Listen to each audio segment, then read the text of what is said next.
waaw xool sedd na pour cette belle victoire de l'équipe nationale Sénégal pour une première sunu première match ci compétition Coupe d'Afrique Maroc bi ñu débuté am beauté dóor 2-0 avec la manière débuté match bi du début à la fin looloo gën a neex ci match bi Nicolas Jackson laal doublé ne woon naa leen moo na doon révélation malgré il doit encore une fois travailler ci efficacité bi mais kuy dugal mooy raté kon na gën a góorgóorlu duñ la xas duñ la balaame mais gën a la góorgóorlu ci efficacité bi félicitations pour cette belle performance que tu as délivrée aujourd'hui et pour tous les jours de l'équipe nationale Sénégal nga xam ne wane nañ seen bopp en tout cas gis nañ di beau jeu de l'intensité de l'envie de l'agressivité bëgg gagné nañ ko ki di Botswana ku des ñëwal ñu jël sa bakken kon nag gars yi bég naa kontaan naa aw ma seet fay.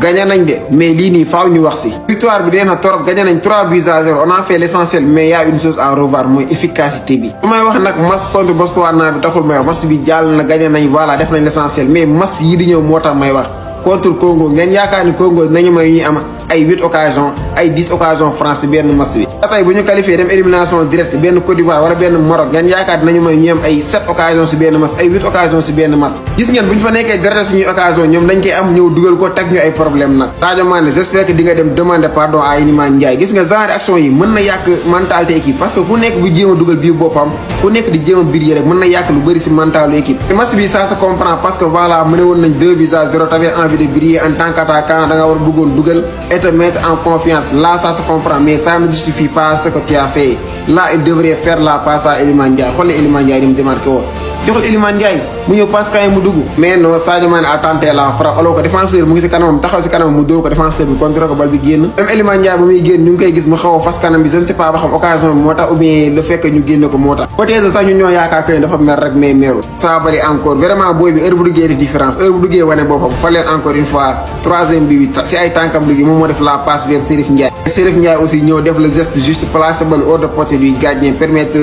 Sénégal gagner match 3-0 voilà les gars mu ngi noonu victoire du Sénégal 3-0 grâce à un doublé de Nicolas Jackson. Il a fait aujourd'hui un très grand match. Même si mënoon na triplé sax mais bon il a fait son match, il a fait le taf en marquant un doublé. victoire du Sénégal nag bettul kenn xam naa ne score bi sax mooy xaw bett ñeen yi parce que ñu bëri ñu doon xaar benn score bu gën a rëy parce que ñu ne Botswana moom nekkul niveau. L'essentiel est fait, on a récolté les 3 points. Félicitations l'équipe, félicitations ñu gën a yokk concentration gën a yokk efficacité si match yi ñëw parce que dinañu amal solo bëri. donc allez les Lions dem ba jeex ñu ngi seen ginnaaw. Botswana Sénégal Salam Passion Foot des espèces ci jàmm bu baax a baax victoire du Sénégal 3-0 match bi dañ ko maîtriser cat ba cat li ma gën a neex ci match bi mooy loolu dañoo respecter lead adversaire bi ni ko coach bi waxoon ni ko capitaine bi waxoon respecter adversaire bi pas à pas ak képp ku mën doon nañu respecter adversaire te Sénégal tey dafa respecter li nga xam ne moom mooy adversaire bi gis nañ match boo xam ne cat ba cat dañoo maîtriser match bi on a fait un très bon match li gëj naa ko gis li nga xam ne moom équipe nationale peut-être aussi pelouse bi ça aide parce que boo xoolee bal bi mu ngi doon daw normalement Botswana pour ñu gis suñu gardien c'était tout un problème mënuñu dugal ëpp lii di 3-0 mais l'essentiel c'est de gagner le match en plus nga dugal lii di 3 bi di nga raw ki nga xam ne moom mooy Congo muy door lii di 1-0 doublé de Nicolas Jackson mënoon na am lu mu dee benn triplé wala benn quadruplé parce que première occasion bi mu raté mënoon na ko dugal mais amul problème Nicolas Jackson un très bon joueur lenn rek la koy gars di reprocher mën a raté bi loo wax Nicolas Jackson mën a raté ngay teg mais saa commencé nañ gis que moo ngi commencé évoluer ñu bëri tamit ñu ngi koy digal pourquoi pas mu xool coach personnel maanaam nga ko entraîner devant les buts bu boobaa day nekk nga ne attaquant waroon dugal triplé avant muy match bi di jeex noonu mooy bal bi muy tourne noonu il avait tout fait mais finalement mu aj bal bi Serif Ndiaye aussi qui met son grain parce que boo xoolee changement extraordinaire ki nga xam ne mooy Cheikh Tidiane Sabaly mooy suñu joker de liste à chaque fois bu duggee match day amener quelque chose Serif Ndiaye aussi un très bon attaquant bu Nicolas Jackson toogee wala keneen ak keneen moom mën na jël li nga xam ne moom mooy rôle bi ci milieu terrain bi on a vu un très bon Gana Gueye mag la mais du bàyyi at défense bi nag Kalidou Koulibaly ak kii di Niakhaté bàyyiwuñ dara même si amul li nga xam ne moom mooy danger bu bëri mais daal gis naa équipe bi full buñ bëri buñ wone li ma wax rek mënoon nañoo dugal bi yu bëri mais l'essentiel a été fait Sadio Mané gis ngeen ko ci la bokk benn instant aussi raté de la bokk mag la instant yi laajatuñ ko dara surtout premier bi combinaison moo kii di Jacobs aussi parce que da nga war am loo fay sénégalais xam rek convocation doo ñëw par rapport ak Galatasaray combinaison bi centre Nicolas Jackson kii mais en plus fii bal bi jógee la def bal bi ça veut dire que lii vrai but d'attaquant la en tout cas daal man daal personnellement match bi neex na ma trop et suñ continuer nii mën nañ jëm kanam l'essentiel mooy ñu wàññi li nga xam moom mooy raté mais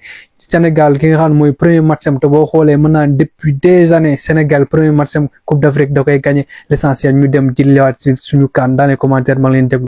Sénégal door na Botswana waaw am na tey jii ci mardi bi 23 décembre amoon match bi doxoon ci diggante Sénégal ak Botswana ci CAN bi mu nekkoon match bu neex Sénégal wane ci boppam ci niveau de jeu ba pare imposer boppam li ñu jote wane nag dal na xel ñoo ngi ñaan yàlla mu continuer ba ñu indiwaat coupe bi comme ni nga ko defee woon ndax ay gaynde ngeen ay jàmbaar ngeen dañ leen a yónni yàkkamti leen ñun ñëpp ñoo ngi seen ginnaaw.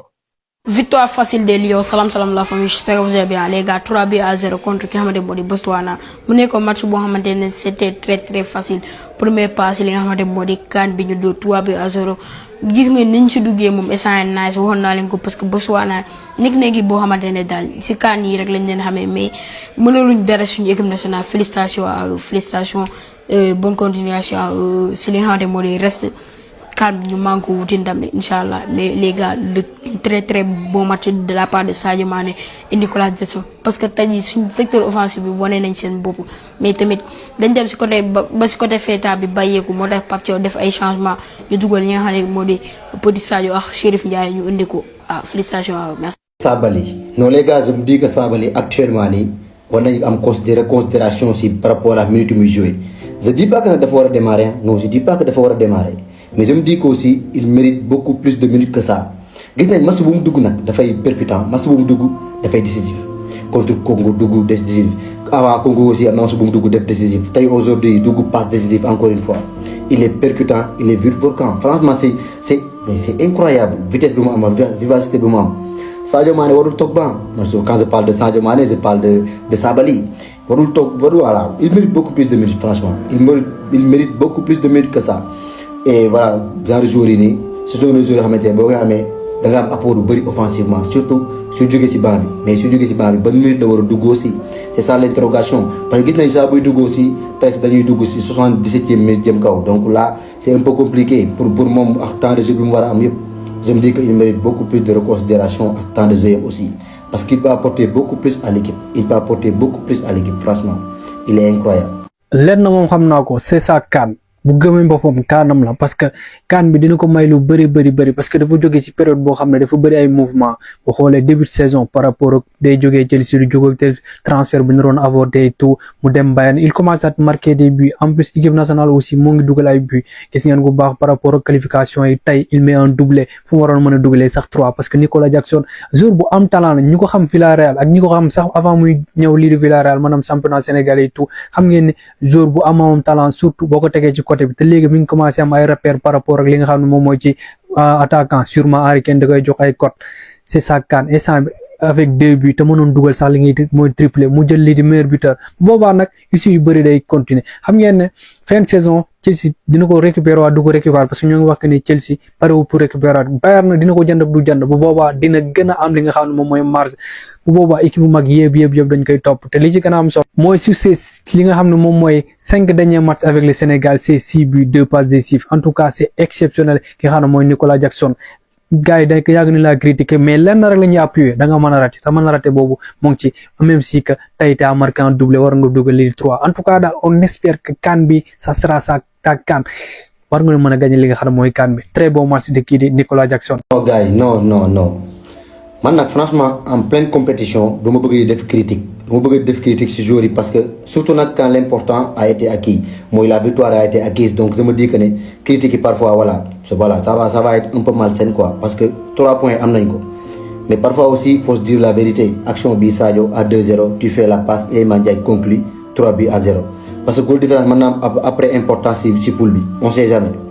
et aussi on est en compétition tout le monde doit être en confiance mais là tu mën na indi ay problème ay détails yu ndaw si équipe bi parce que loolu passe nga war a def mais là muy chercher ab bii boo xamante nii c'est un peu compliqué parfois c'est dommage hein mais bon ce qui a été important mooy de gagner ce match et d'être premier leader du groupe instant bi c'est fait premier du groupe 3 points plus goal différence plus 3 donc je pense que c'est très important aujourd'hui aussi on a vu un coaching de Pape Thiaw moom mu menacé yenn joueurs yi toogloo yenn joueurs yi am joueurs yoo xam ne football yu ñu ko may Pape Matar Sarr et tout parce que compétition bi dafa nar a gudd tamit pour le Sénégal c'est la finale qu'on vise donc loolu mën nañ ko comprendre mais aussi Sabaly je pense que voilà Sabaly naa ñëw si moom il mérite beaucoup plus de minutes que ça. Iliman Ndiaye Eskiliman xam naa ni gis ngeen benn action mooy bi ñu koy toogal merul pour changement bi parce que yéen ñëpp teg ngeen seen bët Sadio da ko waroon jox bal mais finalement joxu ko parce que moo ko waroon dugal waroon na ko mën dugal il a fait un très très très bon match te man Iliman man li ma yéem ci moom mooy facilité bi mu am tourner de gauche à droite adducteurs yi tànk yi dara du ci manque te du daanu en plus ni mu xobedee noonu la bëree doole en tout cas Sénégal am na jour bu incroyable parce que gëj ñu ko gis genre talent yi tamit day baax trop nga koy am parce que foo ko teg boo ko tegee 10 day football boo ko tegee si côté bi aussi il t'apporte énormément xam naa ne défenseur botswanais fu mu tëddee di xalaat kii Iliman Ndiaye